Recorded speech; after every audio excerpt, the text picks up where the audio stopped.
ನಮಸ್ಕಾರ ಸ್ನೇಹಿತರೆ, ನಾನು ನಿಮಗೆ ನಾಣಿಸ್ ಗ್ಯಾಂಗ್ ಲೀಡರ್ ಸಿನಿಮಾದ ಕಥೆ ಹೇಳ್ತಿದ್ದೀನಿ. ಇದು 2019ರಲ್ಲಿ ರಿಲೀಸ್ ಆದಂಥ ಸಿನಿಮಾ. ಈ ಸಿನಿಮಾದಲ್ಲಿ ಮೊದಲು ತೋರಿಸ್ತಾರೆ, ಒಂದು ವ್ಯಾನ್ನಲ್ಲಿ 6 ಜನ ಬ್ಯಾಂಕ್ ರಾಬ್ರಿಗೆ ಅಂತ ಹೋಗ್ತಿರುವಾಗ ಒಂದು ನಾಯಿ ಮೇಲೆ ವ್ಯಾನ್ ಹತ್ತಿಸ್ಕೊಂಡು ಹೋಗ್ಬಿಡ್ತಾರೆ. ಎಲ್ಲರೂ ಬ್ಯಾಂಕ್ ಹತ್ರ ಬಂದು ಅಲ್ಲಿನ ಸೆಕ್ಯೂರಿಟಿ ಗಾರ್ಡ್ಗಳನ್ನ ಹೊಡೆದಾಕಿ ಅಲ್ಲಿದ್ದಂಥ ಕ್ಯಾಮ್ರಾಗಳನ್ನ ನಾಶ ಮಾಡಿ 5 ಜನ ಮಾತ್ರ ಬ್ಯಾಂಕ್ ರಾಬ್ರಿ ಮಾಡೋಕ್ಕೆ ಬ್ಯಾಂಕ್ ಒಳಗೆ ಹೋಗ್ತಾರೆ. ಆದರೆ ಒಬ್ಬ ಮಾತ್ರ ವ್ಯಾನ್ನಲ್ಲೇ ಉಳ್ಕೊಳ್ತಾನೆ. ಬ್ಯಾಂಕ್ ಒಳಗೆ ಹೋದ 5 ಜನ ದುಡ್ಡಿರೋ ಲಾಕರ್ನ ಓಪನ್ ಮಾಡಿದ ತಕ್ಷಣ ಸೈರನ್ ನೋಡ್ಕೊಳ್ಳೋಕೆ ಶುರು ಮಾಡುತ್ತೆ. ಆಗ ಬ್ಯಾಂಕ್ ಪಕ್ಕದಲ್ಲೇ ಇದ್ದ ಬುಕ್ ಸ್ಟೋರ್ನಲ್ಲಿದ್ದ ವಯಸ್ಸಾದ ವ್ಯಕ್ತಿ ಆ ಸೈರನ್ ಸೌಂಡ್ ಕೇಳಿ ಬುಕ್ ಸ್ಟೋರಿಂದ ಹೊರಗೆ ಬಂದು ಎಲ್ಲ ಸೆಕ್ಯೂರಿಟಿ ಗಾರ್ಡ್ನ ವಿಸಿಲ್ ಕೂಗಿ ಎಚ್ಚರಿಸಬೇಕು ಅಂತ ಅನ್ಕೊಳ್ಳೋ ಅಷ್ಟರಲ್ಲೇ ವ್ಯಾನ್ನಲ್ಲಿದ್ದಂಥ ಒಬ್ಬ ವ್ಯಕ್ತಿ ಆ ವಯಸ್ಸಾದ ವ್ಯಕ್ತಿನ ಶೂಟ್ ಮಾಡಿ ಸಾಯಿಸ್ಬಿಡ್ತಾನೆ. ಬ್ಯಾಂಕ್ ಒಳಗೆ ಹೋಗಿದ್ದ 5 ಜನ ಬ್ಯಾಗ್ ಒಳಗೆ ದುಡ್ಡನ್ನ ತುಂಬಿಸ್ಕೊಂಡು ವ್ಯಾನಿಗೆ ತೊಗೊಂಬಂದು ಹಾಕ್ತಾರೆ. ಆದರೆ ವ್ಯಾನಲ್ಲಿದ್ದಂಥ ವ್ಯಕ್ತಿ ದುಡ್ಡನ್ನೆಲ್ಲ ವ್ಯಾನಿಗೆ ಹಾಕಿದ್ಮೇಲೆ ಪ್ಲ್ಯಾನ್ ಚೇಂಜ್ ಆಗಿದೆ ಅಂತ ಆ 5 ಜನರನ್ನ ಶೂಟ್ ಮಾಡಿ ಸಾಯಿಸ್ಬಿಡ್ತಾನೆ. ಅಷ್ಟರಲ್ಲಿ ಪೊಲೀಸರು ಬರ್ತಾರೆ. ಆದರೆ ರಾತ್ರಿ ಆಗಿದ್ದರಿಂದ ಪೊಲೀಸರು ಕಣ್ ತಪ್ಪಿಸಿ ಆ ವ್ಯಕ್ತಿ ದುಡ್ಡು ಸಮೇತ ಪರಾರಿ ಆಗ್ಬಿಡ್ತಾನೆ. ನಂತರ ಪೊಲೀಸರು ಬಂದು ಬ್ಯಾಂಕ್ ಒಳಗೆ ಹೋಗಿ ಪರಿಶೀಲನೆ ಮಾಡ್ತಾರೆ. ಅಷ್ಟೇ ಅಲ್ಲದೆ ಫೋಟೋಗ್ರಾಫರ್ ಬಂದು ಅಲ್ಲಿ ಶೂಟ್ ಆಗಿ ಸತ್ತಂಥ ವ್ಯಕ್ತಿಗಳ ಫೋಟೋಗಳನ್ನ ತಗೊಳ್ತಾರೆ. ಇದೆಲ್ಲ ಆಗಿ 14 ತಿಂಗಳುಗಳ ನಂತರ ವರಲಕ್ಷ್ಮಿ, ಪ್ರಿಯಾ, ಸ್ವಾತಿ, ಶ್ರೀನಿಧಿ ಅಲಿಯಾಸ್ ಚಿನ್ನು ಇವ್ರು 4 ಜನಕ್ಕೂ ಒಂದೊಂದು ಪತ್ರ ಬಂದಿರುತ್ತೆ. ಆ ಪತ್ರದಲ್ಲಿ ಪ್ರೆಸ್ಟೀಜ್ ಕಂಪ್ನಿ ಕಡೆಯವರು ಪ್ರತಿ ವರ್ಷ ತೆಗೆಯೋ ಲಕ್ಕಿ ಡ್ರಾನಲ್ಲಿ ನಿಮಗೆ ಬಹುಮಾನ ಬಂದಿದೆ, ನಾಳೆ ಬೆಳಿಗ್ಗೆ 11 ಗಂಟೆಗೆ ನಾನು ಕಳಿಸಿರೋ ಅಡ್ರೆಸ್ಗೆ ಬನ್ನಿ ಅಂತ ಆ ಪತ್ರದಲ್ಲಿ ಬರೆದಿರುತ್ತೆ. ಅದನ್ನು ನೋಡಿದ ಎಲ್ಲರೂ ಬಹುಮಾನ ತಗೊಳ್ಳೋಕ್ಕೋಸ್ಕರ ಅವ್ರು ಹೇಳಿದ ಟೈಮ್ಗೆ ಎಲ್ಲರೂ ಅಲ್ಲಿಗೆ ಬರ್ತಾರೆ. ಆದರೆ ಅದೊಂದು ಮನೆ ಆಗಿರುತ್ತೆ. ಅಲ್ಲಿ ಸರಸ್ವತಿ ಅನ್ನೋರು ಇವ್ರನ್ನೆಲ್ಲ ಒಳಗೆ ಕರ್ಕೊಂಡೋಗಿ ಯಾವ ಬಹುಮಾನನೂ ಇಲ್ಲ, ನಿಮ್ಮನ್ನೆಲ್ಲ ಇಲ್ಲಿ ಬರೋ ಹಾಗೆ ಮಾಡೋಕ್ಕೋಸ್ಕರ ನಿಮ್ಗೆ ಈ ರೀತಿ ಪತ್ರ ಕಳಿಸ್ದೆ ಅಂತಾರೆ. 14 ತಿಂಗಳಿಂದೆ ಬ್ಯಾಂಕ್ ರಾಬ್ರಿಲಿ ಸತ್ತಂಥ 5 ಜನರಲ್ಲಿ ನನ್ನ ಮೊಮ್ಮಗ ಜಗನ್ನೂ ಇದ್ದ. ಅಷ್ಟೇ ಅಲ್ಲದೆ ನಿಮ್ಮ ಕುಟುಂಬದವರು ಒಬ್ಬರೊಬ್ರು ಇದ್ರು. ಅವ್ರನ್ನೆಲ್ಲ ಕಳ್ಕೊಂಡು ನಾವು ಅನಾಥರಾಗಿದ್ದೀವಿ. ಇದಕ್ಕೆಲ್ಲ ಕಾರಣವಾದ ಆ 6ನೇ ವ್ಯಕ್ತಿ ನಮ್ಮ ಕುಟುಂಬದವ್ರನ್ನ ಕ್ರೂರವಾಗಿ ಸಾಯಿಸಿದ್ದಾನೆ. ಅವನ ಮೇಲೆ ಸೇರ್ಸಿಡಿಸ್ಕೋಬೇಕು ಅಂದರೆ ನಾವೆಲ್ಲ ಒಂದಾಗಿ ಅವನ್ನ ಸಾಯಿಸಬೇಕು ಅಂತಾರೆ. ಆದರೆ ಮೊದಲು ಇದಕ್ಕೆ ಯಾರೂ ಒಪ್ಕೊಳ್ಳೋದಿಲ್ಲ. ಯಾಕಂದರೆ ನಾವೆಲ್ಲ ಹೆಂಗಸರು, ನಮ್ಮ ಕೈಲಿ ಏನಾಗುತ್ತೆ ಅಂತಾರೆ. ಆಗ ಸರಸ್ವತಿಯವರು, ನಾವು ಹೆಣ್ಮಕ್ಳು ನಮ್ಮ ಕೈಲಾಗಲ್ಲ ಅಂತ ನೋವು ಅನ್ಭವಿಸ್ಕೊಂಡು ಕೂತಿರ್ಬೇಕಾ, ನೀವು ನನ್ನ ಜೊತೆ ಬರದಿರ ಇರಲಿ, ನಾನು ಮಾತ್ರ ಅವನ್ನ ಸಾಯಿಸ್ತೀನಿ, ನೀವು ಇಲ್ಲಿಂದ ಹೋಗಿ ಅಂತಾರೆ. ಆಗ ಮಾತು ಬಾರದ ಪುಟ್ಟ ಹುಡುಗಿ ಚಿನ್ನು ಅವನ್ನ ಸಾಯಿಸೋಣ ಅಂತ ಕೈಯಲ್ಲೇ ಸೈಗೆ ಮಾಡಿ ಅಜ್ಜಿ ಜೊತೆ ಸೇರ್ತಾಳೆ. ಆಗ ಒಬ್ಬೊಬ್ಬರು ಎಲ್ಲರೂ ಜೊತೆಯಾಗಿ ಅವನ್ನ ಸಾಯಿಸೋಣ ಅಂತ ಡಿಸೈಡ್ ಮಾಡಿ ಅವನ್ನ ಹೆಂಗ್ ಹುಡ್ಕೋದು ಅಂತ ಕೇಳ್ತಾರೆ. ಆಗ ಸರಸ್ವತಿ ಅವರು ಅವ್ನು ಬ್ಯಾಂಕ್ ರಾಬ್ರಿ ಮಾಡಿ ಕೋಟಿಗಟ್ಟಲೆ ದುಡ್ಡು ಕದ್ದು 1 ವರ್ಷದಿಂದ ಪೊಲೀಸವ್ರ ಕೈಗೂ ಸಿಕ್ತಿಲ್ಲ ಅಂದರೆ ಅವನಿಗೆ ಎಷ್ಟು ಬುದ್ಧಿ ಇರಬೇಕು, ಅಂಥವನ್ನ ಹಿಡಿಬೇಕು ಅಂದರೆ ಅವನಿಗಿಂತ ಬುದ್ಧಿ ಇರೋರ ಸಹಾಯ ನಮಗೆ ಬೇಕು ಅಂತ ರಿವೆಂಜ್ ತೀರ್ಸ್ಕೊಳ್ಳೋ ಕಾದಂಬರಿಗಳನ್ನ ಬರೆಯೋ ಪೆನ್ಸಿಲ್ ಪಾರ್ಥಸಾರಥಿ ಅನ್ನೋರ ಬಗ್ಗೆ ಹೇಳಿ ಈ ಕೆಲ್ಸಕ್ಕೆ ಸಹಾಯ ಮಾಡೋಕ್ಕೆ ಅವನೇ ಸರಿಯಾದ ವ್ಯಕ್ತಿ ಅಂತ ಅವರಿರೋ ಅಡ್ರೆಸ್ಗೆ ಎಲ್ಲರನ್ನೂ ಕರ್ಕೊಂಡು ಹೋಗ್ತಾರೆ. ಆದರೆ ಮನೆ ಒಳಗೆ ಹೋಗ್ತಿದ್ದಂಗೆ ಎಲ್ಲ ಕಡೆ ಬರೀ ಬುಕ್ಗಳೇ ಕಾಣ್ತಿರುತ್ತೆ. ಅದನ್ನು ನೋಡಿ ಸರಸ್ವತಿ ಅವರು ಎಲ್ಲರನ್ನೂ ಕರ್ಕೊಂಡು ಇನ್ನೂ ಒಳಗೆ ಹೋಗ್ತಾರೆ. ಆದರೆ ಪೆನ್ಸಿಲ್ ಪಾರ್ಥಸಾರಥಿ ಅವರು ಇಂಗ್ಲಿಷ್ ಸಿನಿಮಾಗಳನ್ನ ನೋಡಿ ಡೈಲಾಗ್ಗಳನ್ನ ಕಾಪಿ ಮಾಡಿ ಬುಕ್ ಬರೀತಿರ್ತಾರೆ. ಅದನ್ನು ನೋಡಿದ ಈ 5 ಜನ ತಮ್ಮಲ್ಲೇ ಮಾತಾಡ್ಕೊಳ್ತಾ ಟೇಬಲ್ ಮೇಲಿದ್ದ ಬುಕ್ ನೋಡಿದ್ರೆ ಅದರಲ್ಲಿ ಬರೀ ಬೆಂಡಿರುತ್ತೆ. ಅದನ್ನು ನೋಡಿದ ವರಲಕ್ಷ್ಮಿ ಅವರು ಇನ್ನೊಬ್ಬ ದೊಡ್ಡ ಫ್ರಾಡ್ ಅಂತ ಬೇಗ ಇಲ್ಲಿಂದ ಹೊರಟೋಗೋಣ ಅಂತ ಅಲ್ಲಿಂದ ಹೋಗ್ತಿರ್ತಾರೆ. ಅಷ್ಟರಲ್ಲೇ ಪೆನ್ಸಿಲ್ ಪಾರ್ಥಸಾರಥಿಯವರು ಇಂಗ್ಲಿಷ್ ಸಿನಿಮಾ ನೋಡಿ ಕಾಪಿ ಹೊಡೆದು ಕಾದಂಬರಿ ಬರೆದು ಮುಗಿಸಿ ಹೊರಗಡೆ ಬಂದು ಪ್ರಿಯಾ ಅವ್ರನ್ನ ನೋಡಿ ಇಷ್ಟಪಟ್ಟು ಎಲ್ಲರನ್ನೂ ಒಳಗೆ ಕರೀತಾರೆ. ಆಗ ಸರಸ್ವತಿಯವರು, ನಾವೆಲ್ಲ 14 ತಿಂಗಳಿಂದ ಬ್ಯಾಂಕ್ ರಾಬ್ರಿಲಿ ಸತ್ತಂಥ 5 ಜನರ ಕುಟುಂಬದವರು, ನಮ್ಮ ಕುಟುಂಬದವ್ರನ್ನ ಶೂಟ್ ಮಾಡಿ ಸಾಯಿಸಿದಂಥ ವ್ಯಕ್ತಿ ಮೇಲೆ ರಿವೆಂಜ್ ತೀರ್ಸ್ಕೋಬೇಕು ಅಂತಿದ್ದೀವಿ, ಅದಕ್ಕೆ ನಿಮ್ಮ ಸಹಾಯ ಬೇಕು ಅಂತಾರೆ.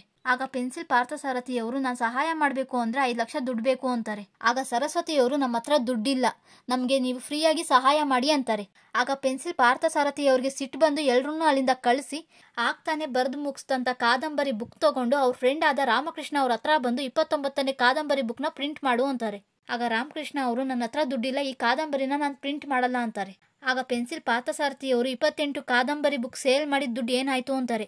ಆಗ ರಾಮಕೃಷ್ಣ ಅವರು, ನೀನು ಬರೆದಿರೋ ಬುಕ್ಕು ಯಾರೋ ಸಿನಿಮಾ ಬಗ್ಗೆ ಗೊತ್ತಿಲ್ಲದಿರೋರು ಒಬ್ರು ತೊಗೊಂಡಿದ್ದಾರೆ ಅಷ್ಟೇ, ನಾನು ಪಬ್ಲಿಷ್ ಮಾಡಲ್ಲ, ನನ್ನ ಬಿಟ್ಬಿಡು ಅಂತಾರೆ. ಆಗ ಪೆನ್ಸಿಲ್ ಪಾರ್ಥಸಾರಥಿಯವರು ನನ್ನೊಬ್ಬ ಅನಾಥ ಅಂತ ಎಮೋಷ್ನಲ್ ಬ್ಲ್ಯಾಕ್ ಮೇಲ್ ಮಾಡಿ ಬುಕ್ ಪಬ್ಲಿಷ್ ಮಾಡೋಕೆ ಒಪ್ಪಿಸ್ತಾರೆ. ಹಾಗೆ ಮಾತಾಡ್ತಾ ಪೆನ್ಸಿಲ್ ಪಾರ್ಥಸಾರಥಿಯವರು ಬೆಳಿಗ್ಗೆ 5 ಜನ 14 ತಿಂಗಳಿಂದ ರಾಬ್ರಿಲಿ ಅವ್ರ ಕುಟುಂಬದವ್ರನ್ನ ಸಾಯಿಸ್ತವನ ಮೇಲೆ ರಿವೆಂಜ್ ತೀರ್ಸ್ಕೋಬೇಕು ಅಂತ ನನ್ನ ಸಹಾಯ ಕೇಳ್ಕೊಂಡು ಬಂದಿದ್ರು ಅಂತ ಹೇಳ್ತಿರ್ತಾರೆ. ಆಗ ರಾಮಕೃಷ್ಣ, ನೀನು ಅವ್ರ ಸಹಾಯ ಮಾಡಿ ದಿನ ಅವ್ರ ಜೀವನದಲ್ಲಿ ನಡೆಯೋದನ್ನ ಸ್ಟೋರಿ ರೀತಿಲಿ ಒಂದು ಬುಕ್ ಬರಿ, ಅದು ನೀನೇ ಬರೆದಿರೋ ಸ್ಟೋರಿ ಆಗುತ್ತೆ, ಅದನ್ನು ಪಬ್ಲಿಷ್ ಮಾಡೋಕ್ಕೆ ನಾನು ಎಷ್ಟು ದುಡ್ಡು ಬೇಕಾದ್ರೂ ಖರ್ಚು ಮಾಡ್ತೀನಿ, ನೀನು ಹೋಗಿ ಅವ್ರ ಸಹಾಯ ಮಾಡ್ತಾ ಸ್ಟೋರಿ ಬರೆಯೋಕ್ಕೆ ಶುರು ಮಾಡು ಅಂತ ಹೇಳ್ತಾರೆ. ಆಗ ಪೆನ್ಸಿಲ್ ಪಾರ್ಥಸಾರಥಿಯವರು ಸರಸ್ವತಿ ಅವ್ರನ್ನ ಹುಡ್ಕೊಂಡ್ಬಂದು ಸಹಾಯ ಮಾಡ್ತೀನಿ ಅಂತಾರೆ. ಮತ್ತು ಎಲ್ಲರನ್ನೂ ಅವ್ರ ಮನೆಗೆ ಕರೆಸ್ಕೊಂಡು ಕೊಲೆಗಾರನ ಬಗ್ಗೆ ಏನಾದರೂ ಕ್ಲೂ ಸಿಗುತ್ತಾ ಅಂತ ಪೊಲೀಸರ ಹತ್ರ ಇರೋ ಇನ್ಫಾರ್ಮೇಷನ್ ಡೀಟೇಲ್ಸ್ನ ತಂದು ಎಲ್ಲರೂ ಏನಾದರೂ ಕ್ಲೂ ಸಿಗುತ್ತಾ ಅಂತ ಹುಡುಕ್ತಿರ್ತಾರೆ. ಆದರೆ ಏನೂ ಕ್ಲೂ ಸಿಗಲ್ಲ. ಆದರೆ ಪೆನ್ಸಿಲ್ ಪಾರ್ಥಸಾರಥಿಗೆ ರಾಬ್ರಿಲಿ ಸತ್ತಂಥ 5 ಜನರ ಕೈಯಲ್ಲೂ ಸ್ಟಾಪ್ ವಾಚ್ ಇರೋದನ್ನ ನೋಡಿ ಅದರಲ್ಲಿರೋ ಟೈಮ್ನ ಗಮನಿಸಿ ಇವರು 14 ಅಂತಸ್ತಿನಿಂದ ಕೋಟಿಗಟ್ಟಲೆ ದುಡ್ಡು 18 ನಿಮಿಷದಲ್ಲೇ ಪೊಲೀಸರು ಬರೋ ಅಷ್ಟರಲ್ಲೇ ರಾಬ್ರಿ ಮಾಡಿದ್ದಾರೆ ಅಂದರೆ ಇವರು 14 ಅಂತಸ್ತು ಕೆಲಸ ನಿಂತಿರೋ ಬಿಲ್ಡಿಂಗ್ನ ಹುಡುಕಿ ತುಂಬ ದಿನ ಪ್ರಾಕ್ಟೀಸ್ ಮಾಡಿ ರಾಬ್ರಿ ಮಾಡಿದ್ದಾರೆ. ಈ ಸಿಟಿಲಿ ಆ ಬಿಲ್ಡಿಂಗ್ ಎಲ್ಲಿದೆ ಅಂತ ನಾವು ತಿಳ್ಕೊಂಡ್ರೆ ಆ ಕೊಲೆಗಾರನ ಬಗ್ಗೆ ನಮ್ಗೆ ಏನಾನ ಕ್ಲೂ ಸಿಗುತ್ತೆ ಅಂತಾರೆ ಪೆನ್ಸಿಲ್ ಪಾರ್ಥಸಾರಥಿಯವರು. ಆಗ ಪ್ರಿಯಾ ಅವರು ಆ ಬಿಲ್ಡಿಂಗ್ ಯಾವುದು ಅಂತ ನಾವು ಹೆಂಗೆ ಕಂಡುಹಿಡಿಯೋದು ಅಂದಾಗ ಪೆನ್ಸಿಲ್ ಪಾರ್ಥಸಾರಥಿಯವರು ಒಂದು ಪ್ಲ್ಯಾನ್ ಮಾಡಿ ಪ್ರಿಯಾನ ಕರ್ಕೊಂಡು ನಕಲಿ ACB ಆಫೀಸರ್ ಆಗಿ AGFC ಕಚೇರಿಗೆ ಹೋಗಿ ಸಿಟಿಲಿರೋ 14 ಅಂತಸ್ತು ಮೇಲ್ಪಟ್ಟ ಬಿಲ್ಡಿಂಗ್ ಇನ್ಫಾರ್ಮೇಷನ್ ಫೈಲ್ಸ್ನ ತೊಗೊಂಡು ಬಂದು ಎಲ್ಲ ಬಿಲ್ಡಿಂಗ್ಗಳಿಗೂ ಹೋಗಿ ಚೆಕ್ ಮಾಡ್ತಿರ್ತಾರೆ. ಆದರೆ ಒಂದು ಬಿಲ್ಡಿಂಗ್ನಲ್ಲಿ ವರಲಕ್ಷ್ಮಿ, ಸ್ವಾತಿ, ಪ್ರಿಯಾ, ಚಿನ್ನು ಎಲ್ರಿಗೂ ಇವ್ರ ಕುಟುಂಬದವರು ಆ ಬಿಲ್ಡಿಂಗಿಗೆ ಬಂದಿದ್ದಾರೆ ಅನ್ನೋದಕ್ಕೆ ಒಂದೊಂದು ಕ್ಲೂ ಸಿಗುತ್ತೆ. ಆಗ ಪೆನ್ಸಿಲ್ ಪಾರ್ಥಸಾರಥಿಯವರು 14ನೇ ಫ್ಲೋರ್ ಚೆಕ್ ಮಾಡಿದಾಗ ಅವರು ಪ್ರಾಕ್ಟೀಸ್ ಮಾಡೋಕ್ಕೆ ಉಪಯೋಗಿಸ್ತಿದ್ದಂಥ ವಸ್ತುಗಳು ಸಿಗುತ್ತೆ. ಆ ಕೊಲೆಗಾರನ ಬಗ್ಗೆ ಏನಾದರೂ ಕ್ಲೂ ಸಿಗುತ್ತಾ ಅಂತ ಸುತ್ತಮುತ್ತ ನೋಡಿದಾಗ ಬಿಲ್ಡಿಂಗ್ ಮುಂದೆ ಒಂದು ಬ್ಯಾಂಕಿನ ATM ಇರೋದು ಕಾಣಿಸುತ್ತೆ. ಆಗ ಪೆನ್ಸಿಲ್ ಪಾರ್ಥಸಾರಥಿಯವರು CC ಕ್ಯಾಮ್ರಾ ಫುಟೇಜಿಂದ ನಮಗೇನಾದರೂ ಕ್ಲೂ ಸಿಗ್ಬೋದು ಅಂತ ಪ್ಲ್ಯಾನ್ ಮಾಡಿ ಆ ಬ್ಯಾಂಕಿನ ATM CC ಫುಟೇಜ್ನ ಆಫೀಸರಿಂದ ಕಲೆಕ್ಟ್ ಮಾಡ್ಕೊಳ್ತಾರೆ. ಆ CC ಕ್ಯಾಮ್ರಾ ಚೆಕ್ ಮಾಡಿದಾಗ ಬ್ಯಾಂಕ್ ರಾಬ್ರಿಗೆ ಪ್ರಾಕ್ಟೀಸ್ ಮಾಡ್ತಿದ್ದಂಥ ವ್ಯಾನ್ ಮೇಲೆ ಒಂದು ಹಾಸ್ಪಿಟ್ಲ್ ಹೆಸರು ಕಾಣಿಸುತ್ತೆ. ಆಗ ಇವರಿಗೆ ಅದು ಆ್ಯಂಬುಲೆನ್ಸ್ ಅಂತ ಗೊತ್ತಾಗಿ ಅಷ್ಟೇ ಅಲ್ಲದೆ ಆ 6ನೇ ವ್ಯಕ್ತಿ ಆದ ಕೊಲೆಗಾರ ಎಡಗೈ ಉಪಯೋಗಿಸೋನು ಅಂತಾನೂ ಗೊತ್ತಾಗುತ್ತೆ. ಆಗ ಪೆನ್ಸಿಲ್ ಪಾರ್ಥಸಾರಥಿ ಪ್ರೆಸ್ ರಿಪೋರ್ಟರ್ ಅಂತ ಸುಳ್ಳು ಹೇಳ್ಕೊಂಡು ಹಾಸ್ಪಿಟ್ಲಿಗೆ ಬಂದು ಒಬ್ಬ ಆ್ಯಂಬುಲೆನ್ಸ್ ಡ್ರೈವರ್ನ ಇಂಟರ್ವ್ಯೂ ಮಾಡ್ತಾ ಈಗ 1 ವರ್ಷದಲ್ಲಿ ಯಾರಾದರೂ ದೊಡ್ಡ ಮಟ್ಟದಲ್ಲಿ ಫೇಮಸ್ ಆದ ಆ್ಯಂಬುಲೆನ್ಸ್ ಡ್ರೈವರ್ ಇದ್ದಾರಾ ಅಂತ ಕೇಳ್ತಾರೆ. ಆಗ ಡ್ರೈವರ್ ಯಾಕಿಲ್ಲ, ನಿಮ್ಮ ಹಿಂದೆನೇ ಇದ್ದಾರೆ ನೋಡಿ ಅಂತ ದೇವ ಅವ್ರ ಕಟೌಟ್ ತೋರಿಸಿ, ದೇವ ನಮ್ಮ ಜೊತೆಗೆ 1 ವರ್ಷದ ಹಿಂದೆ ಆ್ಯಂಬುಲೆನ್ಸ್ ಡ್ರೈವರ್ ಆಗಿ ಕೆಲಸ ಮಾಡ್ತಿದ್ದ, ಆದರೆ ಈಗ ಕೋಟ್ಯಾಧೀಶ್ವರ. ಆದರೆ ಅವ್ನು ಕೆಲಸ ಮಾಡುವಾಗ ಅವ್ನ ಆ್ಯಂಬುಲೆನ್ಸಲ್ಲಿ ಒಬ್ಬ ಪೇಷಂಟು ಸತ್ತಿಲ್ಲ. ಅಷ್ಟು ಜನರು ಆಶೀರ್ವಾದ ಅವನ ಮೇಲೆ ಇರೋದಕ್ಕೆ ಈಗ ಅವನು ನಮ್ಮ ಇಂಡಿಯಾದಲ್ಲೇ ನಂಬರ್ 1 ರೇಸರ್ ಆಗಿದ್ದಾನೆ. ಏನನ್ನ ಬರೆಯೋದಿದ್ರೆ ನನ್ನ ಬಗ್ಗೆ ಅಲ್ಲ, ಅವನ ಬಗ್ಗೆ ಬರೀರಿ ಅಂತಾರೆ. ಆಗ ಇನ್ನೊಂದು ಕಡೆ ನಮಗೆ ಕಾರ್ ರೇಸ್ನಲ್ಲಿ ಗೆದ್ದು ಅವಾರ್ಡ್ ತೊಗೊಂಡಿರೋ ದೇವ ಅವ್ರನ್ನ ತೋರಿಸ್ತಾರೆ. ಆಗ ದೇವ ಅವ್ರನ್ನ ಇಂಟರ್ವ್ಯೂ ಮಾಡ್ತಿದ್ದಂಥ ರಿಪೋರ್ಟರ್, 1 ವರ್ಷದ ಹಿಂದೆ ಆ್ಯಂಬುಲೆನ್ಸ್ ಡ್ರೈವರ್ ಆಗಿದ್ದ ನೀವು ಈಗ ಇಂಡಿಯಾದ ನಂಬರ್ 1 ರೇಸರ್, ಈ ಸಕ್ಸಸ್ ಹಿಂದೆ ಇರೋ ಕಥೆನ ಆಡಿಯನ್ಸ್ಗೋಸ್ಕರ ಹೇಳಿ ಅಂತಾರೆ. ಆಗ ದೇವ ಅವ್ನು ಒಳ್ಳೆಯವನ ಥರ ಒಂದು ಸುಳ್ಳು ಎಮೋಷ್ನಲ್ ಕಥೆನ ಹೇಳಿರ್ತಾನೆ. ಆದರೆ ನಿಜವಾದ ಕತೆ ಏನಂದರೆ ದೇವಾಗೆ ಚಿಕ್ಕ ವಯಸ್ಸಿನಿಂದ ನಂಬರ್ 1 ರೇಸರ್ ಆಗಬೇಕು ಅನ್ನೋ ಆಸೆ ಇರುತ್ತೆ. ಆದರೆ ದೇವ ಅವರಪ್ಪ ನಾವು ಬಡವರು ಅಂತ ದೊಡ್ಡ ಕನಸೆಲ್ಲ ಕಾಣಬಾರ್ದು ಅಂತ ಸುಮ್ಮನೆ ಇರಿಸ್ತಿರ್ತಾರೆ. ಆದರೆ ಒಂದಿನ ದೇವಾಗೆ ಕೋಪ ಬಂದು ಅವ್ರ ಅಪ್ಪನ್ನ ಸಾಯಿಸಿ ಅವ್ರ ಹೆಸರಲ್ಲಿ ಬಂದಂಥ ಇನ್ಶೂರೆನ್ಸ್ ದುಡ್ಡಿನಲ್ಲಿ ಬೈಕ್ ತೊಗೊಂಡಿರ್ತಾನೆ. ಆ ಇಂಟರ್ವ್ಯೂ ಮುಗಿದ ತಕ್ಷಣ ಪೆನ್ಸಿಲ್ ಪಾರ್ಥಸಾರಥಿಯವರು ಕೊಲೆಗಾರ ಇವನೇನಂತ ತಿಳ್ಕೊಳ್ಳೋಕ್ಕೋಸ್ಕರ ದೇವ ಹತ್ರ ಹೋಗಿ ತನ್ನ ಶರ್ಟ್ ಮೇಲೆ ಆಟೋಗ್ರಾಫ್ ಹಾಕಿಸ್ಕೊಳ್ತಾರೆ. ಆಗ ದೇವ ಅವರು ಎಡಗೈಲೇ ಆಟೋಗ್ರಾಫ್ ಹಾಕ್ತಾರೆ. ಆಗ ಇವ್ರಿಗೆಲ್ಲ ಅರ್ಥ ಆಗುತ್ತೆ, ಇವನೇ ನಮ್ಮ ಕುಟುಂಬದವ್ರನ್ನೆಲ್ಲ ಸಾಯಿಸ್ತಂತ ಕೊಲೆಗಾರ ಅಂತ. ಎಲ್ಲರೂ ಮನೆಗೆ ಬಂದು ಮಾತಾಡ್ತಾ ಕೂತಿರ್ಬೇಕಾದ್ರೆ ಚಿನ್ನು ಕಾಣಿಸಲ್ಲ. ಆಗ ಪೆನ್ಸಿಲ್ ಪಾರ್ಥಸಾರಥಿ ಚಿನ್ನುನ ಹುಡ್ಕೊಂಡು ಒಳಗೆ ಬಂದಾಗ ಗೊತ್ತಾಗುತ್ತೆ ಚಿನ್ನು ಬರ್ತಡೇ ಇವತ್ತು ಅಂತ. ಚಿನ್ನುನ ಎತ್ಕೊಂಡ್ಬಂದು ಇವತ್ತು ಚಿನ್ನು ಬರ್ತಡೇ ರಿವೆಂಜ್ನ ಪಕ್ಕಕ್ಕಿಟ್ಟು ಚಿನ್ನು ಬರ್ತಡೇನ ಗ್ರ್ಯಾಂಡಾಗಿ ಸೆಲೆಬ್ರೇಟ್ ಮಾಡೋಣ ಅಂತ ಸೆಲೆಬ್ರೇಟ್ ಮಾಡಿ ಒಂದು ಸೈಕಲ್ನ ಗಿಫ್ಟಾಗಿ ಕೊಡ್ತಾರೆ. ಪೆನ್ಸಿಲ್ ಪಾರ್ಥಸಾರಥಿ ಮತ್ತು ಪ್ರಿಯಾ ಚಿನ್ನುನ ಕರ್ಕೊಂಡು ಆಸ್ಪತ್ರೆಗೆ ಹೋದಾಗ ಡಾಕ್ಟ್ರು ಅವರಪ್ಪ ಸತ್ತೋಗಿರೋದ್ರಿಂದ ಅವಳಿಗೆ ಶಾಕ್ ಆಗಿ ಮಾತು ನಿಂತೋಗಿದೆ, ಮತ್ತೆ ಮಾತು ಬರುತ್ತೆ ಅಂತಾರೆ. ಒಂದಿನ ಪೆನ್ಸಿಲ್ ಪಾರ್ಥಸಾರಥಿ ಅವ್ರ ಗ್ಯಾಂಗ್ ಸಮೇತ ದೇವ ಅವ್ರ ಮನೆ ಮುಂದೆ ಕಾಯ್ತಾ ರಾತ್ರಿ ಆದಮೇಲೆ ದೇವ ಅವ್ರ ಆಚೆ ಬಂದಮೇಲೆ ಅವ್ರನ್ನ ಫಾಲೋ ಮಾಡ್ತಾರೆ. ಆಗ ದೇವ ಬ್ಯಾಂಕ್ ರಾಬ್ರಿಗೆ ಪ್ರಾಕ್ಟೀಸ್ ಮಾಡಿದಂಥ ಬಿಲ್ಡಿಂಗಿಗೆ ಹೋಗಿ 14ನೇ ಫ್ಲೋರ್ಗೆ ಹೋಗೋದು ಬಿಟ್ಟು 15ನೇ ಫ್ಲೋರ್ಗೆ ಹೋಗಿರ್ತಾನೆ. ಅದನ್ನು ನೋಡಿದ ಪೆನ್ಸಿಲ್ ಪಾರ್ಥಸಾರಥಿ ಎಲ್ಲರ ಹತ್ರ ನಾವು ತಪ್ಪು ಮಾಡಿದ್ವಿ, ನಾವು ಬರೀ 14ನೇ ಫ್ಲೋರ್ ಮಾತ್ರ ಚೆಕ್ ಮಾಡಿದ್ವಿ, 15ನೇ ಫ್ಲೋರ್ಗೆ ಹೋಗಿ ನೋಡಲೇ ಇಲ್ಲ, ಈಗಲೂ ಕಾಲ ಮಿಂಚಿಲ್ಲ, ದೇವ್ ಅಲ್ಲಿಂದ ಹೋದ್ಮೇಲೆ ನಾವು ಅಲ್ಲೋಗಿ ಚೆಕ್ ಮಾಡೋಣ ಅಂತಾರೆ. ಸ್ವಲ್ಪ ಸಮಯದ ನಂತರ ದೇವ್ ಅಲ್ಲಿಂದ ಹೊರಟಿದ ತಕ್ಷಣ ಪೆನ್ಸಿಲ್ ಪಾರ್ಥಸಾರಥಿ ತನ್ನ ಗ್ಯಾಂಗ್ ಜೊತೆಗೆ 15ನೇ ಫ್ಲೋರ್ಗೆ ಹೋಗಿ ಅಲ್ಲೆಲ್ಲ ಹುಡುಕ್ತಿರ್ಬೇಕಾದ್ರೆ ಒಂದು ಪಿಲ್ಲರ್ ಪಕ್ಕ ಸಿಗರೇಟ್ ಸೇದಾಕಿರೋ ತುಂಡುಗಳು ಸಿಗುತ್ತೆ. ಆಗ ಪೆನ್ಸಿಲ್ ಪಾರ್ಥಸಾರಥಿ ಆ ಪಿಲ್ಲರ್ನ ಗಮನಿಸಿದಾಗ ಅದು ನಕಲಿ ಪಿಲ್ಲರ್ ಅಂತ ಗೊತ್ತಾಗಿ ಅದನ್ನು ಹೊಡೆದು ಸ್ವಲ್ಪ ಓಪನ್ ಮಾಡಿದಾಗ ಅದ್ರ ತುಂಬ ದುಡ್ಡಿರುತ್ತೆ. ಅದನ್ನು ನೋಡಿ ಎಲ್ಲರೂ ಶಾಕ್ನಲ್ಲಿದ್ದಾಗ ಪೆನ್ಸಿಲ್ ಪಾರ್ಥಸಾರಥಿ ತನ್ನ ಗ್ಯಾಂಗ್ಗೆ ನೀವೆಲ್ಲ ರೆಡಿ ಆಗ್ರಿ, ನಿಮ್ಮ ರಿವೆಂಜ್ ತೀರಿಸ್ಕೊಳ್ಳೋ ಗೇಮ್ ಸ್ಟಾರ್ಟ್ ಮಾಡೋಣ ಅಂತ ಅಲ್ಲಿದ್ದಂಥ ದುಡ್ಡುಗಳನ್ನೆಲ್ಲ ತೊಗೊಂಡು ಅಲ್ಲಿಂದ ಎಲ್ಲರೂ ಹೋಗ್ಬಿಡ್ತಾರೆ. ಮಾರನೇ ದಿನ ಬೆಳಿಗ್ಗೆ ದೇವ BMW ಕಾರ್ ಲಾಂಚಿಂಗ್ ಪ್ರೋಗ್ರಾಮ್ಗೆ ಹೋಗ್ತಾ ಸಿಗ್ನಲ್ನಲ್ಲಿ ನಿಂತಿರಬೇಕಾದ್ರೆ ಪೆನ್ಸಿಲ್ ಪಾರ್ಥಸಾರಥಿ ಅವರು ಫಿಲ್ಮ್ ಸ್ಟಾರ್ ಮಾಸ್ಕ್ ಹಾಕೊಂಡ್ಬಂದು 1 ವರ್ಷದ ಹಿಂದೆ ಬ್ಯಾಂಕ್ ರಾಬ್ರಿ ಆದಂಥ ವಿಷಯ ಬಂದಿರೋ ಪೇಪರ್ನ ದೇವ ಅವ್ರ ಕಾರ್ ಮುಂದೆ ಅಣಿಸಿ ಹೋಗ್ಬಿಡ್ತಾರೆ. ಆ ಪೇಪರ್ನ ನೋಡಿ ಶಾಕ್ ಆದ ದೇವ ಸುತ್ತಮುತ್ತ ನೋಡ್ತಾನೆ, ಯಾರೂ ಕಾಣಿಸಲ್ಲ. ಅಷ್ಟರಲ್ಲೇ ಸಿಗ್ನಲ್ ಬಿಡುತ್ತೆ. ಅಲ್ಲಿಂದ ಬೈದಿಂದಲೇ ಹೊರಟು ಅವ್ರು ಅಟೆಂಡ್ ಮಾಡಬೇಕಿದ್ದ ಫಂಕ್ಷನ್ಗೆ ಬರ್ತಾನೆ. ಆಗ ಫಂಕ್ಷನಲ್ಲಿ BMW car launching video play ಆಗುವಾಗ ಬ್ಯಾಂಕ್ ರಾಬ್ರಿ ಪ್ರಾಕ್ಟೀಸ್ ಮಾಡಿದಂಥ ಬಿಲ್ಡಿಂಗ್ ವಿಡಿಯೋ ಗ್ಲರ್ ಆಗಿ ಪ್ಲೇ ಆಗುತ್ತೆ.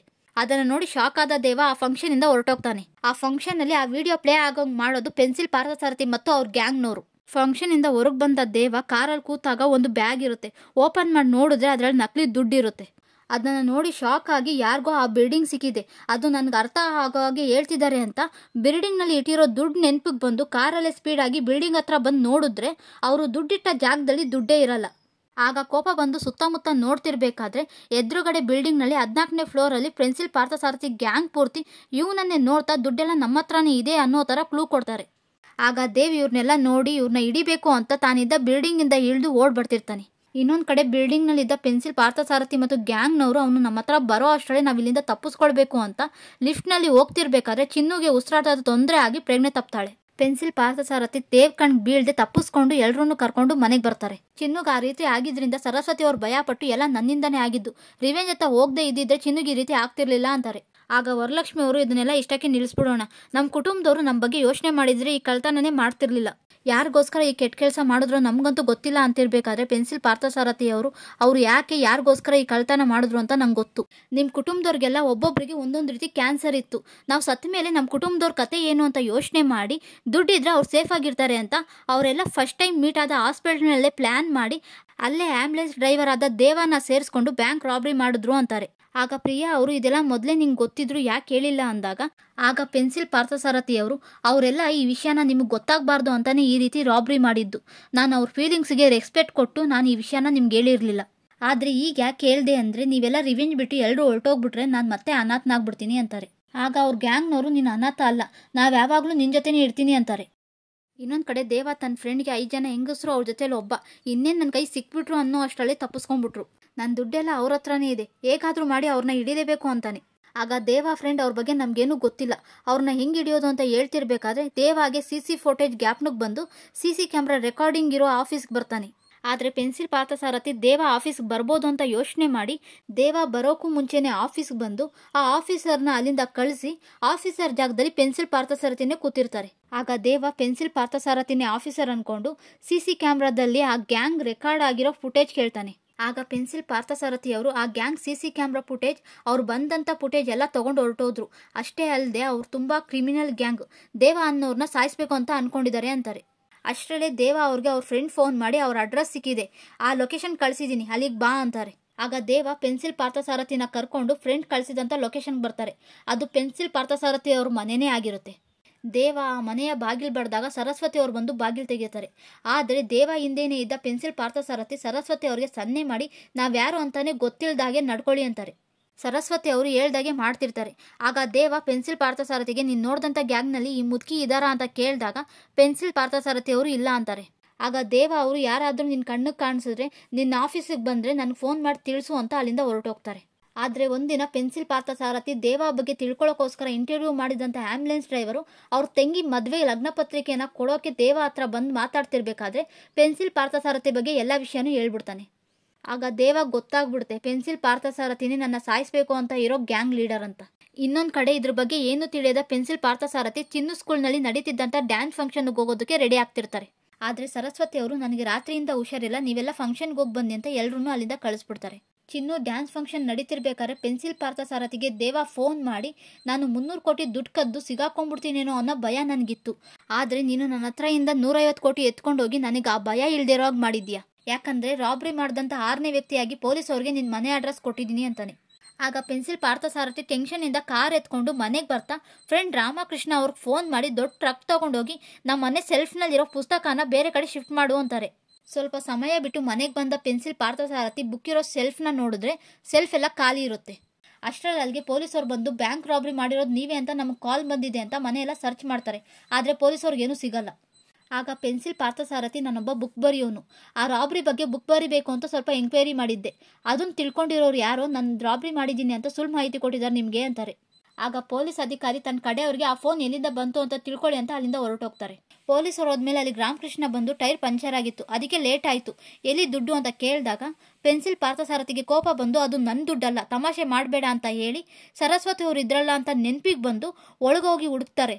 ಆದರೆ ಸರಸ್ವತಿ ಅವ್ರು ಇರಲ್ಲ, ಅವ್ರ ಲಗೇಜ್ ಕೂಡ ಇರಲ್ಲ. ಎಲ್ಲ ಕಡೆ ಹುಡುಕಿ ರಾಬ್ರಿಲಿ ಸತ್ತಂತ ಫ್ಯಾಮಿಲಿ ಬ್ಯಾಕ್ಗ್ರೌಂಡ್ ಚೆಕ್ ಮಾಡಿದಾಗ ಅದರಲ್ಲಿ ಒಬ್ಬ ಕ್ರಿಶ್ಚಿಯನ್ನು, ಅವ್ನಿಗೆ ಯಾರು ಇಲ್ಲ, ಅವನೊಬ್ಬ ಅನಾಥ ಅಂತ ಗೊತ್ತಾಗುತ್ತೆ. ಆದರೆ ಈ ಸರಸ್ವತಿ ಅವರು ಎಲ್ರಿಗೂ ಪತ್ರ ಕಳಿಸಿ ನನ್ನ ಬಗ್ಗೆನೂ ಅವ್ರಿಗೆ ಹೇಳಿ ರಿವೆಂಜ್ ತೀರಿಸ್ಕೋಬೇಕು ಅಂತ ಹೇಳಿದ್ದೆ ಅವರು. ಆದರೆ ಅವ್ರಿಗೂ ಸತ್ತೋಗಿರೋರ್ಗೂ ಸಂಬಂಧನೇ ಇಲ್ಲ ಅಂದಮೇಲೆ ಯಾಕೆ ಹಿಂಗೆ ಮಾಡಿದ್ರು? ಎಲ್ಲ ದುಡ್ಡು ತೊಗೊಂಡೋಗ್ಬಿಟ್ಟಿದ್ದಾರೆ, ಆದರೆ ಮುಖ್ಯವಾದದ್ದನ್ನೇ ಮರೆತುಬಿಟ್ಟಿದ್ದಾರೆ ಅಂತ ರಾಮಕೃಷ್ಣಂಗೆ ಹೇಳ್ತಾರೆ. ಅಲ್ಲಿ ಸಿಕ್ಕಂಥ ವಿಸಿಲ್ನ ತೊಗೊಂಡು ಸರಸ್ವತಿ ಅವ್ರನ್ನ ಉಟ್ಕೊಂಡು ಒಂದು ರುದ್ರಾಶ್ರಮಕ್ಕೆ ಬರ್ತಾರೆ. ಅಲ್ಲಿ ಸರಸ್ವತಿ ಅವ್ರ ಹತ್ರ ಬಂದು ನೀವು ತುಂಬ ಒಳ್ಳೆ ಕೆಲಸ ಮಾಡಿದ್ರಿ, ಇಲ್ಲ ಅಂದಿದ್ರೆ ಆ ದುಡ್ಡು ಸಮೇತ ನಾವೆಲ್ಲ ಜೈಲಲ್ಲಿ ಇರಬೇಕಿತ್ತು, ಆದರೆ ನೀವ್ಯಾಕೆ ನಮ್ಮಿಂದ ನಿಜ ಮುಚ್ಚಿಟ್ರಿ? ಆ ದೇವ ಸಾಯಿಸಿದ್ದು 5 ಜನನ ಮಾತ್ರ ಅಲ್ಲ, ನಿಮ್ಮ ಗಂಡನ್ನು ಸೇರಿಸಿ 6 ಜನ ಅಂತ ಹೇಳಿ ವಿಸಿಲ್ ಕೊಡ್ತಾನೆ ಕೈಗೆ. ಆಗ ಸರಸ್ವತಿ ಅವರು ನನ್ನ ಗಂಡಂಗೆ 80 ವರ್ಷ ಆಗಿದ್ರು ಒಂದು ಚಿಕ್ಕ ಬುಕ್ ಸ್ಟೋರ್ ಇಟ್ಕೊಂಡು ಜೀವನ ಮಾಡ್ತಿದ್ವಿ, ಆದರೆ ಆ ಕೊಲೆಗಾರ ನನ್ನ ಗಂಡನ್ನ ಕ್ರೂರವಾಗಿ ಸಾಯಿಸ್ಬಿಟ್ಟ, ಅಂಥವನ್ನ ಬಿಡಬಾರ್ದು ಅಂತ ದಿನ ಪೊಲೀಸ್ ಸ್ಟೇಷನ್ಗೆ ಹೋಗ್ತಿದ್ದೆ, ಆದರೆ ಆ ಪೊಲೀಸವರು ನನ್ನೇ ಬೈದು ಕಳಿಸ್ತಿದ್ರು. ವಯಸ್ಸಾದ್ಮೇಲೆ ನಾವು ಯಾರಿಗೂ ಬೇಡದೇ ಇರೋರು. ನಿಜ ಯಾಕೆ ಹೇಳಿಲ್ಲ ಅಂತ ಕೇಳ್ದಲ್ವಾ? ಸತ್ತಿರೋದು ನನ್ನ ಗಂಡ ಅಂದರೆ ನನ್ನ ಮಾತು ಯಾರಾದರೂ ಕೇಳ್ತಿದ್ರಾ? ಅದಕ್ಕೆ ಸುಳ್ಳು ಹೇಳಿ ಅವ್ರನ್ನೆಲ್ಲ ನಿನ್ನ ಹತ್ರ ಕರ್ಕೊಂಡು ಬಂದೆ ಅಂತಾರೆ. ನಿಮಗೆಲ್ಲ ನಿಜ ಹೇಳಬೇಕು ಅಂತ ಎಷ್ಟೋ ಸಾರಿ ಅಂದ್ಕೊಂಡೆ, ಆದರೆ ಮಕ್ಳು ಇಲ್ದಿರೋ ನಾನು ನಿಮ್ಮೆಲ್ಲರ ಮೇಲೆ ಪ್ರೀತಿ ಬೆಳೆಸ್ಕೊಂಬಿಟ್ಟೆ. ಆ ಚಿನ್ನು ಪ್ರಜ್ಞೆ ತಪ್ಪಿದ ಮೇಲಂತೂ ಆ ಕೊಲೆಗಾರ ಬೇರೆ ಮನೆ ಬಾಗ್ಲಿಗೆ ಬಂದಿದ್ದು ನೋಡಿ ನನಗಿನ್ನೂ ಭಯ ಆಗೋಯ್ತು. ಈ ರಿವೆಂಜ್ ತೀರಿಸ್ಕೊಳ್ಳೋ ಸಂದರ್ಭದಲ್ಲಿ ನಿಮ್ಗೆ ಯಾರಿಗಾದ್ರೂ ಏನಾದರೂ ಆಗ್ಬಿಟ್ರೆ ಅಂತ ಭಯಪಟ್ಟು ನಾನು ಈ ದುಡ್ಡನ್ನೆಲ್ಲ ಎತ್ಕೊಂಡು ಹೋಗ್ಬಿಟ್ರೆ ನೀವು ನನ್ನ ಮೇಲೆ ಕೋಪ ಮಾಡಿಕೊಂಡು ಈ ರಿವೆಂಜ್ ತೀರಿಸ್ಕೊಳ್ಳೋ ಬಗ್ಗೆ ಮರಿತೀರಾ ಅಂತ ಈ ರೀತಿ ಮಾಡಿದೆ. ಅದಕ್ಕೆ ನಾನು ತಂದಿರೋ ದುಡ್ಡನ್ನ ನನ್ನಂಥ ವಯಸ್ಸಾದವರಿಗೆ ಅನಾಥರಿಗೋಸ್ಕರ ಉಪಯೋಗ ಮಾಡಬೇಕು ಅಂತ ತೀರ್ಮಾನ ಮಾಡಿ, ನೀವು ದ್ವೇಷನ ಮರೆತು ಸಂತೋಷವಾಗಿರುವಾಗ ನಿಮಗೆ ಅಂತ ಸೇರಬೇಕಾಗಿರೋ ದುಡ್ಡನ್ನ ನಿಮಗೆ ಕಳಿಸ್ಬೇಕು ಅಂತ ಇಟ್ಟಿದ್ದೀನಿ ಅಂತಾರೆ. ಆಗ ಪೆನ್ಸಿಲ್ ಪಾರ್ಥಸಾರಥಿಯವರು ಎಲ್ಲ ಸರಿ, ಮಧ್ಯದಲ್ಲಿ ಈ ದುಡ್ಡು ಮಾತಾಕೆ, ಈ ದುಡ್ಡನ್ನು ಕೊಟ್ಬಿಡಿ, ನಾನು ಇಲ್ಲಿಗೆ ಬಂದಿದ್ದು ದುಡ್ಡುಗೋಸ್ಕರ ಅಲ್ಲ, ನಮ್ಮ ಅಜ್ಜಿಗೋಸ್ಕರ, ಅಂದರೆ ನಿಮಗೋಸ್ಕರ. ಇಷ್ಟು ದಿನ ನಾನೊಬ್ಬ ಅನಾಥನಾಗಿ ಒಬ್ಬನೇ ಇದ್ದೆ. ನನ್ನ ಜೀವನದಲ್ಲಿ ನೀವು ಬಂದ ಮೇಲೆ ಒಂದು ದೊಡ್ಡ ಕುಟುಂಬನೇ ಆಗಿದೆ. ಈಗ ನಿಮ್ಮಲ್ಲಿ ಒಬ್ಬರನ್ನ ಕಳ್ಕೊಳ್ಳೋಕ್ಕೂ ನಂಗೆ ಇಷ್ಟ ಇಲ್ಲ. ಎಲ್ಲರೂ ಇಲ್ಲಿಗೆ ಬರೋಕ್ಕೆ ಹೇಳಿದ್ದೀನಿ. ಅವ್ರ ಜೊತೆಗೆ ನೀವು ಮನೆಗೆ ಹೋಗ್ತಿರ್ಬೇಕು. ಚಿನ್ನುಗೆ ಐಸ್ ಕ್ರೀಮ್ ತರ್ತೀನಿ, ನಿಮಗೆ ಸ್ಟ್ರಾಬೆರಿ ತರ್ತೀನಿ ಅಂತ ಅಲ್ಲಿಂದ ಹೊರಟೋಗ್ತಾರೆ. ಇನ್ನೊಂದು ಕಡೆ ದೇವ ಮತ್ತು ಅವ್ರ ಫ್ರೆಂಡು ಇವ್ರನ್ನ ಯಾರನ್ನೂ ಸುಮ್ಮನೆ ಬಿಡಬಾರ್ದು, ಎಲ್ಲರನ್ನೂ ಸಾಯಿಸ್ಬಿಡ್ಬೇಕು ಅಂತ ಮಾತಾಡಿಕೊಂಡು ಕಾರಲ್ಲಿ ಹೋಗ್ತಿರ್ಬೇಕಾದ್ರೆ ದೇವ ಅವ್ರ ಫ್ರೆಂಡ್ಗೆ ಫೋನ್ ಬರುತ್ತೆ. ಫೋನ್ ರಿಸೀವ್ ಮಾಡಿದ ದೇವ ಫ್ರೆಂಡ್ ಭಯಪಟ್ಟು ಫೋನ್ನಿಂದ ಸಿಮ್ ತೆಗೆದು ಮುರಿದು ಬಿಸಾಕ್ಬಿಡ್ತಾನೆ. ಆಗ ದೇವ ಏನಾಯಿತು ಅಂತ ಕೇಳಿದಾಗ ಏನಿಲ್ಲ ಅಂತ ಭಯಪಟ್ಟು, ನೀನು ಪೊಲೀಸವ್ರಿಗೆ ಫೋನ್ ಮಾಡಿ ಪೆನ್ಸಿಲ್ ಪಾರ್ಥಸಾರಥಿನೇ ಬ್ಯಾಂಕ್ ರಾಬ್ರಿ ಮಾಡಿದ್ದು ಅಂತ ಹೇಳು ಅಂದಲ್ಲ, ನಾನು ನನ್ನ ಮೊಬೈಲಿಂದನೇ ಫೋನ್ ಮಾಡಿ ಹೇಳ್ಬಿಟ್ಟಿದ್ದೆ, ಅದು ಈಗ ಪೊಲೀಸವ್ರಿಗೆ ಗೊತ್ತಾಗಿದೆ ಅಂತಾನೆ. ಆಗ ದೇವ ಅವನ ಹತ್ರ ಪೆನ್ ಇಸ್ಕೊಂಡು ಅದರಿಂದನೇ ಅವನ್ನ ಚುಚ್ಚಿ ಸಾಯಿಸಿ ತನ್ನ ಕಾರಲ್ಲೇ ತನ್ನ ಗ್ಯಾರೇಜ್ ತೊಗೊಂಡು ಬರ್ತಾನೆ. ಅಷ್ಟರಲ್ಲಾಗಲೇ ಪೆನ್ಸಿಲ್ ಪಾರ್ಥಸಾರಥಿ ಅವರು ಅಲ್ಲಿಗೆ ಬಂದು ದೇವಾಗೋಸ್ಕರ ಅಲ್ಲೇ ಕಾಯ್ತಾ ಕೂತಿರ್ತಾರೆ. ಆಗ ದೇವ ಪೆನ್ಸಿಲ್ ಪಾರ್ಥಸಾರಥಿ ಇರೋದನ್ನು ಗಮನಿಸ್ದೆ, ನಾನು ಇನ್ಯಾರನ್ನೂ ಸಾಯಿಸಬಾರ್ದು ಅಂದ್ಕೊಂಡಿದ್ದೆ, ಆದರೆ ಆ ಗ್ಯಾಂಗಿಂದ ಅಲ್ಲ ಆ ಗ್ಯಾಂಗ್ನಲ್ಲಿ ಒಬ್ಬನಿಂದ ಅಂತ ಹೇಳ್ತಿರ್ಬೇಕಾದ್ರೆ ಪೆನ್ಸಿಲ್ ಪಾರ್ಥಸಾರಥಿ ಅವರು ಗ್ಯಾಂಗಲ್ಲಿ ಒಬ್ಬ ಅಲ್ಲ, ಗ್ಯಾಂಗ್ ಲೀಡರ್ ಅಂತ ಹೇಳ್ತಾನೆ. ಆಗ ದೇವ ಏನು ಡೈರೆಕ್ಟಾಗಿ ನನ್ನ ಗ್ಯಾರೇಜ್ಗೆ ಬಂದಿದ್ಯಾ ಅಂತ ಕೇಳಿದಾಗ ಪೆನ್ಸಿಲ್ ಪಾರ್ಥಸಾರಥಿ ಅವರು, ನಾನೇನು ಮಾಡಲಿ, ದಿನ ದೇವಸ್ಥಾನಕ್ಕೆ ಹೋಗಿ ಪೂಜೆ ಮಾಡೋ ಅಜ್ಜಿ ಇದ್ದಾರೆ, ಬೆಳಿಗ್ಗೆ ಮಾರ್ಕೆಟ್ಗೆ ಹೋಗಿ ತರಕಾರಿ ತರೋ ಅಮ್ಮ ಇದ್ದಾರೆ, ಜಾಬ್ಗೆ ಹೋಗ್ತಿರೋ ನಾನು ಪ್ರೀತಿಸ್ತಾ ಇರೋ ಹುಡುಗಿ ಇದ್ದಾಳೆ, ಕಾಲೇಜ್ಗೆ ಹೋಗ್ತಿರೋ ತಂಗಿ, ಸ್ಕೂಲ್ಗೆ ಹೋಗ್ತಿರೋ ಮಗಳಿದ್ದಾಳೆ. ಆದರೆ ನೀನು ಬದುಕಿರೋವರೆಗೂ ಇವ್ರು ಆಚೆ ಹೋಗಿ ಮನೆಗೆ ವಾಪಸ್ ಬರೋವರೆಗೂ ನಾನು ಭಯ ಪಡ್ತಾನೆ ಇರಬೇಕಾಗುತ್ತೆ. ಆದರೆ ನಿನ್ನೆ ಸಾಯಿಸ್ಬಿಟ್ರೆ ನನಗೆ ಯಾವ ಭಯನೂ ಇರಲ್ಲ ಅಂತಾರೆ. ಆಗ ದೇವ ನನ್ನ ಜಾಗಕ್ಕೆ ಬಂದು ನನ್ನೇ ಸಾಯಿಸ್ತೀನಿ ಅಂತಿದ್ಯಲ್ಲ, ಅಷ್ಟು ಧೈರ್ಯ ಎಲ್ಲಿಂದ ಬಂತು ಅಂದಾಗ, ನನ್ನ ಫ್ಯಾಮಿಲಿಗೋಸ್ಕರ ನಾನು ಏನು ಬೇಕಾದ್ರೂ ಮಾಡ್ತೀನಿ ಅಂತ ದೇವ ಜೊತೆ ಫೈಟ್ ಮಾಡ್ತಾರೆ. ಇವರಿಬ್ರಿಗೂ ತುಂಬ ಹೊತ್ತು ಫೈಟ್ ನಡೆಯುತ್ತೆ. ಆ ಫೈಟ್ನಲ್ಲಿ ದೇವ ಸತ್ತೋಗ್ತಾನೆ. ನನಗೆ ಇಷ್ಟೊಂದು ಒಳ್ಳೆ ಕುಟುಂಬನ ಗಿಫ್ಟಾಗಿ ಕೊಟ್ಟಿರೋ ನಿನಗೆ, ನೀನೊಬ್ಬ ಒಳ್ಳೆ ರೇಸರಾಗಿ ಸಾಯ್ತಿದ್ದೀಯ, ನೀನೇ ರಾಬ್ರಿ ಮಾಡಿದ್ದು ಅಂತ ಯಾರಿಗೂ ಗೊತ್ತಾಗಲ್ಲ, ಇದೇ ನಾನು ನಿನ್ಗೆ ಕೊಡ್ತಿರೋ ರಿಟರ್ನ್ ಗಿಫ್ಟ್ ಅಂತ ಹೇಳಿ ಅಲ್ಲಿಂದ ಹೊರಟು ಚಿನ್ನುಗೆ ಐಸ್ ಕ್ರೀಮ್ ತೊಗೊಂಡು ಮನೆಗೆ ಬರ್ತಾರೆ. ಆದರೆ ಮನೇಲಿ ಎಲ್ಲರೂ ರಿವೆಂಜ್ ಮಾಡ್ತುಬಿಡೋಣ ಅಂತ ಡಿಸೈಡ್ ಮಾಡಿ ಪೆನ್ಸಿಲ್ ಪಾರ್ಥಸಾರಥಿಗೆ ಹೇಳ್ತಾರೆ. ಅಷ್ಟರಲ್ಲಾಗಲೇ ಚಿನ್ನು ಟಿವಿಲಿ ದೇವ ಸತ್ತಿರೋ ವಿಷಯ ಬರ್ತಿರೋದನ್ನ ನೋಡಿ ಅಪ್ಪನ ಸಾಯಿಸಿದವನು ಸತ್ತೋಗಿದ್ದಾನೆ ಅಂತ ಕೂಗಿ ಹೇಳ್ತಿರ್ತಾಳೆ. ಮಾತಾಡದೇ ಇರೋ ಚಿನ್ನು ಮಾತಾಡ್ತಿರೋದನ್ನ ನೋಡಿ ಎಲ್ಲರೂ ಖುಷಿ ಪಡ್ತಿರ್ತಾರೆ. ಪ್ರಿಯಾ ಕೂಡ ಪೆನ್ಸಿಲ್ ಪಾರ್ಥಸಾರಥಿ ಪ್ರೀತಿನ ಒಪ್ಕೊಳ್ತಾರೆ. ಆಗ ಪ್ರಿಯಾ ಅವ್ರಿಗೆ ಪೆನ್ಸಿಲ್ ಪಾರ್ಥಸಾರಥಿ ಅವ್ರ ಎದೆ ಮೇಲಿದ್ದ ಗಾಯ ಕಾಣಿಸುತ್ತೆ. ಆಗ ಪ್ರಿಯಾ ಅವ್ರಿಗೆ ಅರ್ಥ ಆಗುತ್ತೆ ದೇವನ ಸಾಯಿಸಿದ್ದು ಪೆನ್ಸಿಲ್ ಪಾರ್ಥಸಾರಥಿನೇ ಅಂತ. ಆದರೆ ಈ ವಿಷಯನ ಯಾರಿಗೂ ಗೊತ್ತಾಗದ ಹಾಗೆ ನೋಡ್ಕೊಳ್ತಾರೆ. 6 ತಿಂಗಳ ನಂತರ ಪೆನ್ಸಿಲ್ ಪಾರ್ಥಸಾರಥಿ ಅವ್ರು ಬರೆದಿರೋ ಕಾದಂಬರಿ ಬುಕ್ಕು ತುಂಬ ಚೆನ್ನಾಗಿ ಸೇಲ್ ಆಗ್ತಿರುತ್ತೆ. ಆದರೆ ಆ ಬುಕ್ಕಿನ ಮೊದಲನೇ ಪುಟದಲ್ಲಿ ಪೆನ್ಸಿಲ್ ಪಾರ್ಥಸಾರಥಿಯವರು, ಈ ಬುಕ್ಕು ನನ್ನ ಅಜ್ಜಿ, ಅಮ್ಮ, ಹೆಂಡತಿ, ತಂಗಿ, ಮಗಳು ಮತ್ತು ಶ್ರಾವಣಿಗೆ ಅಂಕಿತ ಅಂತ ಬರೆದಿರ್ತಾರೆ. ಈ ಶ್ರಾವಣಿ ಯಾರಂದರೆ, ನಾವು ಸಿನಿಮಾದ ಶುರುವಿನಲ್ಲಿ ಬ್ಯಾಂಕ್ ರಾಬ್ರಿ ಮಾಡೋಕೆ ಹೋಗ್ತಿರ್ಬೇಕಾದ್ರೆ ಒಂದು ನಾಯಿ ಮೇಲೆ ವ್ಯಾನ್ ಹತ್ತಿಸ್ಕೊಂಡು ಹೋಗಿದ್ದಾರೆ ಅಂತ ಹೇಳಿದ್ವಲ್ಲ, ಆ ನಾಯಿನೇ ಈ ಶ್ರಾವಣಿ. ಅದು ಪೆನ್ಸಿಲ್ ಪಾರ್ಥಸಾರಥಿಯವರ ನಾಯಿಯಾಗಿರುತ್ತೆ. ಇಲ್ಲಿಗೆ ನಾನು ಹೇಳ್ತಿದ್ದಂಥ ನಾನೀಸ್ ಗ್ಯಾಂಗ್ ಲೀಡರ್ ಸಿನಿಮಾದ ಕತೆ ಮುಗಿಯುತ್ತೆ. ನಮಸ್ಕಾರ.